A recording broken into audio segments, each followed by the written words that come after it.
नमस्कार साथियों, स्वागत है आप सभी का एक बार फिर से जीएस फाउंडेशन यूट्यूब चैनल पर। आज का सेशन हमारा रहने वाला है बायोलॉजी का। तो सेशन को एक बार से लाइक कर दीजिए, दोस्तों के साथ शेयर कर दीजिए और यदि आप भी इस चैनल पर नए हैं तो चैनल को सब्सक्राइब कर लीजिए।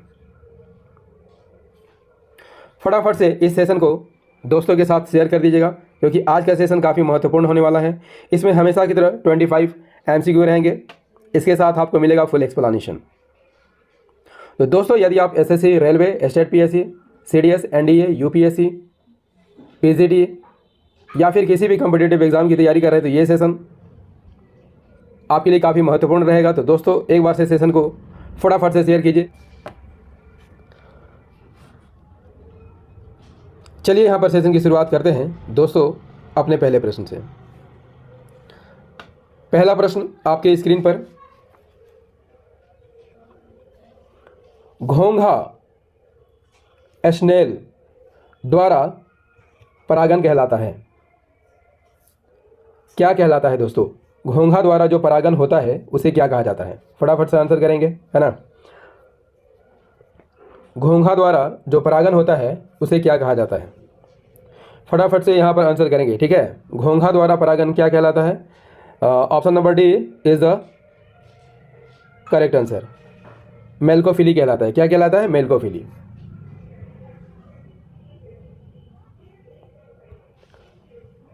घोंघा यदि आपसे पूछ ले दोस्तों किस संघ का सदस्य है? मोलास्का संघ का सदस्य है। और मोलास्का में जो जंतु सम्मिलित किए जाते हैं उनका शरीर कैसा होता है? कोमल होता है, खंड विहीन होता है। इसका शरीर तो कोमल होता है दोस्तों, लेकिन उसके ऊपर जो है एक कवच से ढका रहता है और ये कवच किस चीज़ का बना होता है? कैल्शियम कार्बोनेट का बना होता है। मोलास्का संघ का नामकरण यदि आपसे पूछ ले किसने किया था? जॉन स्टोन ने किया था। और ये जो मोलास्का संघ है दोस्तों, आर्थ्रोपोडा के बाद जीव जगत का दूसरा सबसे बड़ा संघ है। क्लियर? यहां पर सारी बातें क्लियर हो गई ना? चलिए देखते हैं अगला सवाल, ठीक है। चलिए दूसरा सवाल है, आंसर कीजिए। एक सत्य फल, ट्रू फ्रूट, परिवर्धित होता है। ऑप्शन को ध्यान से पढ़िएगा। आपका ऑप्शन क्या है? अंडाशय से, पुष्पासन से, दलों से या आशय से। एक सत्य फल का निर्माण किससे होता है दोस्तों? यहां पर सही आंसर क्या हो जाएगा? Option number A is the correct answer, that is अंडाशय से।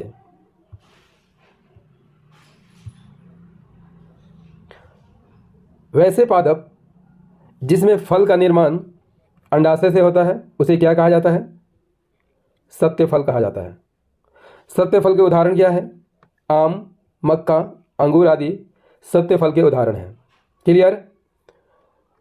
और वैसे पादप जिनमें पुष्प के अन्य हिस्सों जैसे बाह्य दलपुंज, दलपुंज और पुष्पासन से फल विकसित होता है, ऐसे फलों को क्या कहा जाता है?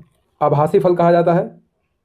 जैसे काजू, सेब, नाशपाती, लौकी और ककड़ी, ये सभी जो है आभासी फल के श्रेणी में आते हैं। स्क्रीन पर थर्ड क्वेश्चन आ गया है, तो फटाफट से आंसर कीजिए। क्वेश्चन नंबर थर्ड क्या कहता है? क्वेश्चन नंबर थर्ड क्या कहता है दोस्तों? पान की लता, पान की लता में बनने वाली जड़ कौन सी होती है? ऑप्शन है अवस्तंभ, अनुलग्नक, अनुलग्न, आरोही या छादार जड़। पान की लता में बनने वाली जड़ कौन सी होती है? एसएससी 2014 का सवाल है ये। पान की लता में बनने वाली जड़ कौन सी होती है? Option number C is the correct answer, that is आरोही जड़। आरोही जड़ क्या होता है? इस प्रकार की जड़ें जो है हर्बल में पाया जाता है और इनके पर्व संधियों से यह निकलती है आरोही जड़। और पौधों को क्या करती है? दीवार पर चढ़ने में या पेड़ पर चढ़ने में सहायता प्रदान करती हैं। और इस प्रकार की जड़ें अगले सिरे पर फूलकर छोटी छोटी ग्रंथियां बनाती है, जिनसे एक तरह का क्या निकलता है, चिपचिपा द्रव निकलता है, जो तुरंत ही क्या हो जाता है, वायु के संपर्क में आकर सूख जाता है। क्लियर? अगला सवाल कर लेते हैं। अगला सवाल का आंसर दीजिए। अगला सवाल क्या कहता है? क्वेश्चन इज, पत्ता गोभी खाद्य पदार्थ का संग्रह कहाँ करता है? पत्ता गोभी जो है खाद्य संग्रह कहाँ करता है? Option number D is the correct answer. पत्तियों में करता है। कहाँ करता है? पत्तियों में करता है। पत्ता गोभी खाद्य पदार्थ का संग्रह पत्तियों में करता है। और पत्ता गोभी में याद कर लीजिएगा दोस्तों, विटामिन के और विटामिन सी काफ़ी मात्रा में होती है। अगला सवाल क्या कहता है? क्वेश्चन नंबर 5, निम्नलिखित में कौन सा सहजीवी नाइट्रोजन यौगीकरण जीवाणु है? काफ़ी अच्छी सवाल है दोस्तों, काफ़ी अच्छा सवाल है, परीक्षा में बार बार पूछा जाता है। वेरी वेरी इंपॉर्टेंट सवाल है। निम्नलिखित में कौन सा सहजीवी नाइट्रोजन यौगिकीकरण जीवाणु है? Answer is the option A, that is rhizobium. Rhizobium क्या है? भूमि का जीवाणु है, बैक्टीरिया है, या क्या करता है? नाइट्रोजन का यौगिकीकरण करता है या स्थिरीकरण करता है, और यह दलहनी फसलों में पाया जाता है। Clear? Next one, question number 6। फटाफट से दोस्तों के साथ इस सेशन को शेयर कर दीजिएगा, ठीक है, क्योंकि यहाँ महत्वपूर्ण प्रश्नों का रिवीजन हम लोग कर रहे हैं विथ फुल एक्सप्लेनेशन। तो फटाफट से दोस्तों के साथ इस सेशन को शेयर कीजिएगा, ठीक है। पेड़ों की पत्तियों में पाया जाने वाला हरा पदार्थ क्या कहलाता है? वेरी वेरी इंपॉर्टेंट सवाल। पेड़ों की पत्तियों में पाया जाने वाला हरा पदार्थ क्या कहलाता है? That is option B, chlorophyll कहलाता है। क्लोरोफिल क्या होता है? हरा पिगमेंट होता है जो पौधों में पाया जाता है। यह क्या करता है? सूरज की किरणों को अवशोषित करता है और पौधों को क्या करता है? पोषण देने का कार्य करता है। और यह सूरज के प्रकाश को क्या करता है? फोटोसिंथेसिस प्रोसेस यानी प्रकाश संश्लेषण के द्वारा पौधों को अपना भोजन तैयार करने में मदद करता है। पौधों को उनका हरा रंग क्लोरोफिल से ही मिलता है। और क्लोरोफिल में यदि आपसे पूछ ले मैग्नीशियम कितना होता है? 2.6% होता है। अगला सवाल कर लेते हैं, काफ़ी इंपॉर्टेंट सवाल है, यूपीपीएससी 2010 का सवाल है, आपकी स्क्रीन पर दिख रहा होगा। क्वेश्चन नंबर 7, ऑक्सेनोमीटर का प्रयोग करते हैं प्रकाश संश्लेषण की दर मापने में, उसकी वृद्धि मापने में, पौधों की वृद्धि मापने में, रसाकर्षण की दर मापने में, ऊर्जा ह्रास की दर मापने में। ऑक्सेनोमीटर का प्रयोग कहाँ करते हैं? तो इसका सही आंसर हो जाएगा option number B is the correct answer, पौधों की वृद्धि मापने में। Option B is the correct answer. Next one, question number 8, फटाफट से इस क्वेश्चन को कीजिएगा। एक वृक्ष के पुराने तने की अनुप्रस्थ काट में 50 वार्षिक फलें मिलते हैं, तो वृक्ष की आयु क्या होगी? सही आंसर हो जाएगा ऑप्शन सी, 50 वर्ष। वृक्षों की आयु का पता लगाना क्या कहलाता है? डेंड्रोक्रोनोलॉजी कहलाता है। और आयु का पता कैसे लगाया जाता है? वार्षिक वलयों को गिनकर पता लगाया जाता है। क्लियर? आप देख सकते हैं प्रत्येक साल बनने वाला यहाँ वलय है और इन्हीं वलय को गिनकर आयु का पता लगाया जा सकता है। ठीक है, ये जो अंदर वाला पॉइंट दिख रहा होगा ये जो है फर्स्ट ईयर ग्रोथ है। रैनी सीजन ग्रोथ जो पीला पीला दिख रहा होगा, क्रीम कलर का दिख रहा होगा, ये जो है रैनी सीजन का है। ठीक है, क्योंकि रैनी सीजन जब होता है तो ये छल्ला जो है क्रीम कलर का बनता है। ड्राई सीजन में जो उभरा हुआ रंग है, गाढ़ा दिखाई दे रहा है, वो ड्राई सीजन में बनता है। ठीक है, और जब जंगल में आग लग जाता है तो इस तरह का आपको दिखाई दे रहा है ब्लैकिश, इस तरह का बनता है छल्ला। ठीक है, clear? Next one, question number 9, जीवन का भौतिक आधार है क्या है? केंद्रक, प्रोटोप्लाज्म, भोजन, कोशिका। जीवन का भौतिक आधार क्या है? टीईटी टीचर एलिजिबिलिटी टेस्ट 2009 का सवाल है। जीवन का भौतिक आधार क्या है? Option number B is the correct answer, protoplasm. Protoplasm या जीव द्रव्य किसे कहते हैं? कोशिका झिल्ली के अंदर जो संपूर्ण पदार्थ होता है उसी को क्या कहते हैं? जीव द्रव्य कहते हैं, प्रोटोप्लाज्म कहते हैं। एक कैसा होता है? रवेदार, जेलीनुमा, पारदर्शी और चिपचिपा होता है। क्लियर? इसकी रचना किस किस से मिलकर बनी होती है? जल, कार्बनिक और अकार्बनिक यौगिक से मिलकर बनी होती है और इसमें अनेक संरचनाएं आपको देखने को मिलेंगी, आपको चित्र में देख रहा होगा। और इन रचनाओं को स्पष्ट देखने के लिए इलेक्ट्रॉन सूक्ष्मदर्शी की आवश्यकता पड़ती है। क्लियर? इस जीव द्रव्य को डुजार्डिन ने क्या कहा था? सारकोट कहा था। कब कहा था? 1835 में कहा था। पुरकिंजे ने 1839 में इसे प्रोटोप्लाज्म शब्द का प्रतिपादन किया था। दोस्तों वेरी वेरी इंपॉर्टेंट फैक्ट है सारे, तो रिक्वेस्ट है कि इस सेशन को एक बार से लाइक कर दीजिए और इस जो फैक्ट मैं दे रहा हूं उसे आप कॉपी में नोट कर लीजिए। क्लियर? 1861 में मैक्स सुल्ज ने द्रव्य सिद्धांत का प्रतिपादन किया था और हेक्सले ने 1903 में इसे जीवन का भौतिक आधार कहा था। क्लियर? नेक्स्ट वन, यहाँ एनिमल सेल को देखते हैं दोस्तों। तो यहाँ पर आपको दिख रहा होगा ये जो नीला वाला भाग है केंद्रक है और इसके अंदर का जो भाग है गहरा नीला ये क्या है? केंद्रिका है। क्लियर? सेंट्रियोल्स आपको यहाँ पर देखने को मिलेगा लाइसोसोम, और लाइसोसोम को आत्महत्या की थैली कहा जाता है, आप सभी जानते हैं। यहाँ पर माइटोकॉन्ड्रिया है जिसे ऊर्जागिरी भी बोला जाता है। इंडोप्लाज्मिक रेटिकुलम, ये रफ इंडोप्लाज्मिक रेटिकुलम है।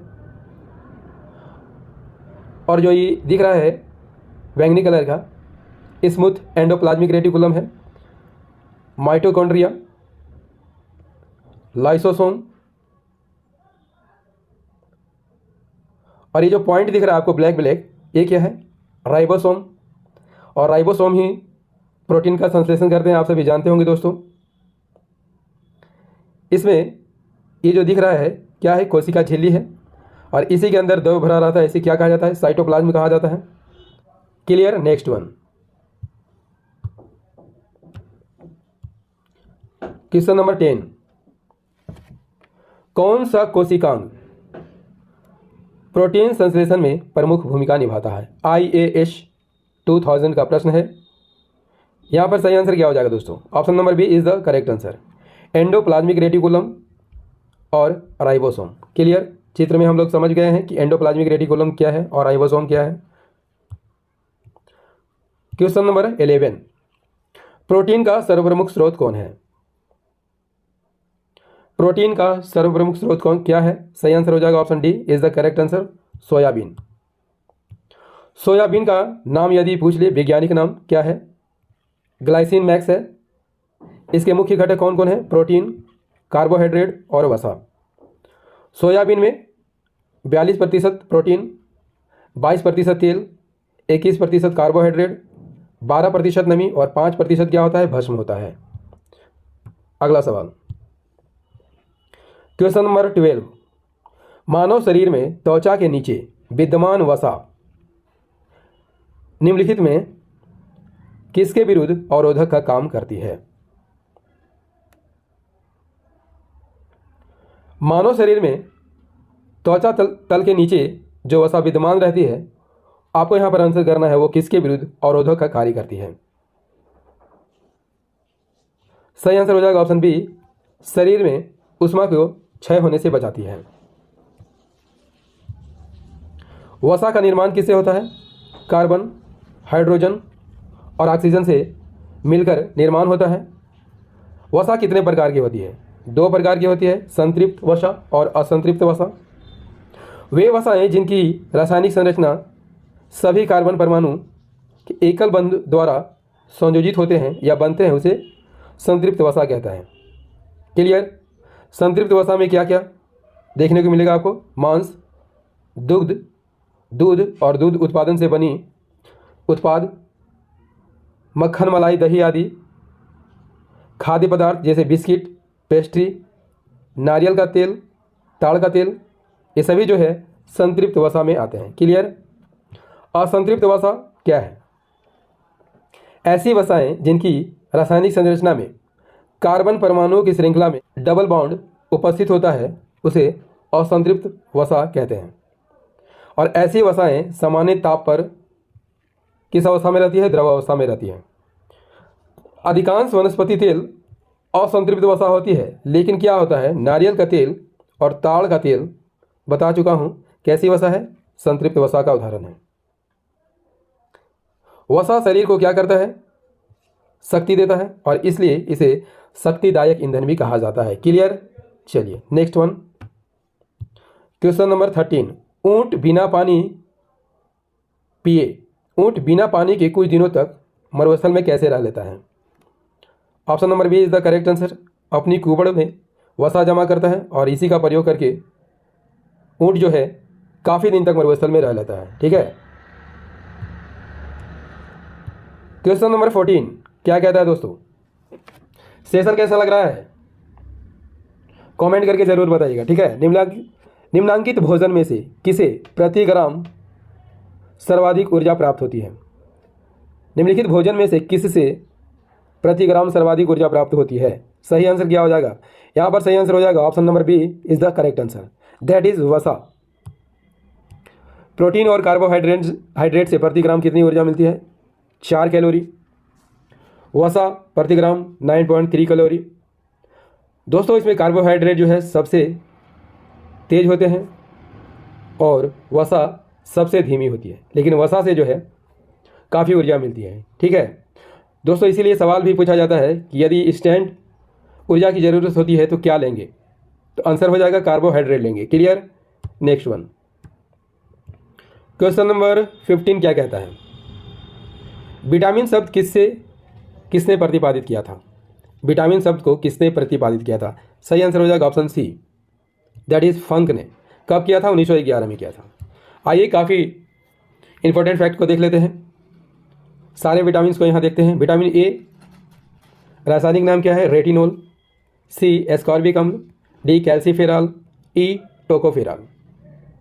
विटामिन B1 के तहत कुल कितने विटामिन आते हैं? 8 विटामिन आते हैं। B1 से लेकर B12 तक होते हैं। विटामिन B1 का यदि आपसे पूछ ले नाम क्या है? B1 का नाम थायमिन है। B2 riboflavin. B3 पैंटोथेनिक अम्ल। B5 niacin. B6 pyridoxine. B7 biotin. B9 folic acid. B12 cyanocobalamin. Question number 16, निम्नलिखित में से कौन सा मनुष्य में अवशोषी अंग नहीं है?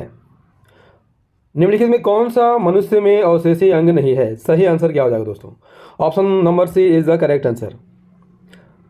सामने वाले चपटे दांत मनुष्य में अवशोषी अंग नहीं माने जाते हैं। अवशोषी अंग किसे कहा जाता है? तो जीवों के शरीर में कुछ ऐसे अंग होते हैं जिनका शरीर में कोई आवश्यकता ही नहीं होती है, और उन्हें ही हम क्या कहते हैं? अवशेषी अंग कहते हैं। क्लियर? और ऐसा माना जाता है कि अंग जो है पूर्व में सक्रिय रहे होंगे, लेकिन वातावरण अनुकूलनों के कारण कालांतर में ये क्या हो गए? खत्म हो गए। जैसे मनुष्य में अपेंडिक्स, पूंछ, कशेरुकाएं, आँख की कंजक्टाइवा इसके उदाहरण हैं। ठीक है, आइए इसे चित्र से देखते हैं। आपको दिख रहा होगा निकटेनिन मेम्ब्रेन, ये जो झिल्ली टाइप का बन गया है, कम दिखाई दे रहा है, उसके बाद यहाँ पर आधा दिखाई दे रहा है, यहाँ पे पूरा ढक गया है। ठीक है, इसे ही निकटेनिक मेम्ब्रेन कहा जाता है और इसका आँख में कोई उपयोग नहीं है। इसी प्रकार आपको दिख रहा होगा मनुष्य की आँख, और यहाँ जो कंजक्टाइवा दिख रहा है यहाँ पे, ये जो है इसका आँख में कोई ज़रूरत ही नहीं है, तो इसे ही अवशोषी अंग कहा जाता है। क्लियर? और यदि आँख की बात कर लेते हैं तो आँख में आपको दिखाई देगा कहाँ पे?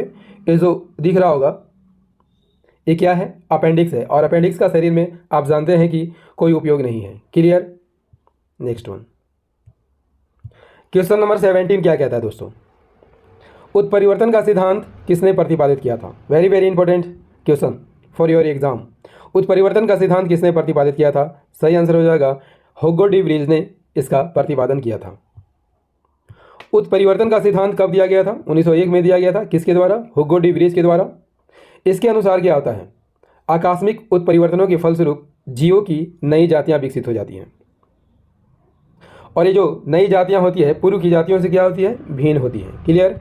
नेक्स्ट वन, क्वेश्चन नंबर 18, आनुवंशिक जीन होते हैं केंद्रीय झिल्ली में, गुणसूत्रों में, लाइसोसोम में, कोशिका कला में। आनुवंशिक जीन कहाँ पर होते हैं? That is option number B is the correct answer. गुणसूत्रों में होते हैं। गुणसूत्रों पर ये जो जीन होते हैं किसकी बनी होती है? डीएनए की बनी होती है। क्लियर? और ये जो जीन होते हैं आनुवंशिक लक्षणों को एक पीढ़ी से दूसरी पीढ़ी में ले जाने का काम करते हैं। इसलिए जीन को, आनुवंशिकता की इकाई किसे कहा जाता है? जीन को कहा जाता है। क्लियर? आपको दिख रहा होगा ये जो है क्रोमोसोम्स की बनावट है, और जीन जो है इसी पर उपस्थित होता है। आप देख रहे होंगे ये जो काफ़ी धागेनुमा आकृति दिख रही होगी, इसे ही जीन कहा जाता है। Clear? Next one, question number 18 क्या कहता है दोस्तों? द ओरिजिन ऑफ स्पीसीज नामक पुस्तक किसने लिखी है? ये भी सवाल परीक्षा में बार बार पूछा जाता है। Clear? The origin of species नामक पुस्तक लिखी गई है किसके द्वारा? Option number B is the correct answer. That is Darwin के द्वारा लिखी गई है। On the origin of species किसने लिखी थी? चार्ल्स डार्विन ने। इसका प्रकाशन कब होता है? 24 नवंबर 1859 को। लेकिन जब इसका प्रकाशन 1872 में होता है, छठा संस्करण का, तो इसका नाम बदल दिया जाता है। ऑन द को हटाकर, किसको हटाकर? ऑन द को हटा दिया जाता है, और इसका नाम क्या रख दिया जाता है? Origin of species. Clear? Next one, question number 19 क्या कहता है? मनुष्य में कौन से क्रोमोसोम्स के मिलने से बालक का जन्म होगा? Option number C is the correct answer. पुरुष का वाई गुणसूत्र और स्त्री का एक्स गुणसूत्र। मनुष्य में यदि आपसे पूछ ले कितने जोड़े गुणसूत्र पाए जाते हैं? 23 जोड़े गुणसूत्र पाए जाते हैं। दैट इज 46 गुणसूत्र पाए जाते हैं, जिसमें एक जोड़ा क्या होता है? लिंगी गुणसूत्र कहा जाता है। क्लियर? पुरुषों में XY लिंगी गुणसूत्र होते हैं, और महिलाओं में XX लिंगी गुणसूत्र होते हैं। जब पुरुषों के Y गुणसूत्र महिलाओं के X गुणसूत्र से मिलते हैं तो हमें किसकी प्राप्ति होती है? पुत्री की प्राप्ति होती है। क्लियर? और जब पुरुषों के X गुणसूत्र महिलाओं के X गुणसूत्र से मिलते हैं तो जोड़ा क्या बनता है? XX बनता है, और इससे हमें पुत्री की प्राप्ति होती है। Clear? Next one, question number 20, haemophilia में क्या होता है? हीमोलिसिस होता है, रक्त का थक्का नहीं जमता है, आरबीसी चिपक जाते हैं, WBC कोशिका भक्षी हो जाते हैं। क्या होते हैं? हीमोफीलिया में क्या होता है? तो ऑप्शन नंबर बी सही आंसर हो जाएगा, रक्त का थक्का नहीं जमता है। हीमोफीलिया कैसा रोग है? आनुवंशिक रोग है। इसमें शरीर से बाहर बहता हुआ रक्त क्या होता है? रक्त नहीं जमता है। और जब किसी कारणवश चोट या दुर्घटना हो जाता है और रक्त बहने लगता है तो मौत का कारण बन जाता है, आप सभी जानते होंगे। और यह बीमारी जो है शरीर में किस पदार्थ की कमी के कारण होता है? थ्रोम्बोप्लास्टिन की कमी के कारण होता है। थ्रोम्बोप्लास्टिन क्या करता है? खून को शीघ्रता से जमा देता है, थक्का जमा देता है, और खून में इसके न होने से खून का बहना बंद नहीं होता है। नेक्स्ट वन, क्वेश्चन नंबर 21 क्या कहता है? केचुआ किसानों को किस प्रकार लाभ पहुंचाता है? केचुआ किसानों को किस प्रकार लाभ पहुंचाएगा? सही आंसर हो जाएगा option D is the correct answer. भूमि में पोली करके, क्या करके? पोली करके। केचुए क्या करते हैं दोस्तों? मिट्टी को पलटते हैं और उसे पोला करते हैं, और मृत जीवों से ह्यूमस बनाकर क्या करते हैं? मिट्टी में मिला देते हैं। ह्यूमस पौधों को क्या करते हैं? पोषक तत्व प्रदान करते हैं। पोली मिट्टी में वायु का संचार होता है, जिससे पौधों की जड़ें क्या करती है? शोषण करती है। इसलिए केचुआ को किसान का मित्र कहा जाता है। नेक्स्ट वन, क्वेश्चन नंबर 22, कीटों में कितनी जोड़ी टांगे होती हैं? Option number C is the correct answer, 3 जोड़ी होती है। कीटों के अध्ययन को क्या कहा जाता है? क्या कहा जाता है? एंटोमोलॉजी कहा जाता है। कीट विज्ञान के जनक कौन थे? विलियम किर्बी। यदि आपसे पूछ ले कीट किस संघ का जंतु है? आर्थ्रोपोडा संघ का जंतु है। और आर्थ्रोपोडा संघ जो है जीव जगत का सबसे बड़ा संघ है। उसके बाद मोलस्का का स्थान आता है। आर्थिक रूप से महत्वपूर्ण कीट है और नुकसानदायक कीट भी है। तो आर्थिक रूप से महत्वपूर्ण कीटों को पहले देख लेते हैं। एपिस मधुमक्खी, बॉम्बिक्स रेशम कीट, लेसिफर लाख कीट, ये सभी जो है कीट की श्रेणी में आते हैं और आर्थिक रूप से महत्वपूर्ण कीट है जो हमें लाभ पहुंचाते हैं। रोगवाहक कीट जिससे हमें नुकसान पहुंचता है, एनाफिलिस, आप सभी जानते होंगे। एनाफिलिस से क्या होता है? मलेरिया होता है। क्यूलेक्स, एडिस मच्छर, ये सभी जो है नुकसानदायक कीट है। ठीक है, यहाँ पर आपको दिख रहा होगा उल्टा कीट है। ठीक है, आइए इसे सीधा करते हैं। देख लीजिए आप, दिख रहा है इसमें 3 जोड़ी टांग, ये क्या है? कीट है। क्वेश्चन नंबर 24, कॉकरोच जल में जीवित नहीं रह सकता है, क्यों? क्योंकि उनका श्वसन स्थान क्या होता है? किससे सांस लेते हैं? वातक से सांस लेते हैं, ट्रेकिया से सांस लेते हैं। ठीक है, किससे सांस लेते हैं? ट्रेकिया से। तिलचट्टा कीट की श्रेणी में आते हैं और तिलचट्टा जो है, तिलचट्टा की ज्ञात कितने किस्में हैं? 4600 किस्में हैं। और किस संघ का सदस्य है? आर्थ्रोपोडा संघ का सदस्य है। इस सेशन का अंतिम प्रश्न कर लेते हैं दोस्तों। क्वेश्चन नंबर 25, रेशम का उत्पादन किससे होता है? Option number B is the correct answer. रेशम कीट के प्यूपा से होता है। और रेशम कीट का पालन किसके अंतर्गत किया जाता है? सेरीकल्चर के अंतर्गत किया जाता है। दोस्तों, बायोलॉजी का ये सेशन आपको कैसा लगा कमेंट करके ज़रूर बताइएगा। यदि सेशन पसंद आया हो तो इसे लाइक कर दीजिएगा, दोस्तों के साथ शेयर कर दीजिएगा। और यदि आप भी इस चैनल पर नए हैं तो चैनल को जरूर सब्सक्राइब कर लीजिएगा। दोस्तों, मेरी वीडियो रात को 8 बजे आती है, रोटेशन वाइज आती है, जिसमें आपको मिलता है history, geography, polity, economics, science और सामान्य ज्ञान। दोस्तों, एक महत्वपूर्ण चीज़ बताने वाला हूँ, मैं इसमें अब कंप्यूटर के भी सवाल लाऊंगा। ठीक है, तो काफ़ी मज़ा आने वाला है अगले सेशन में। तो चलिए दोस्तों, मिलते हैं अगले सेशन में। जय हिंद, धन्यवाद।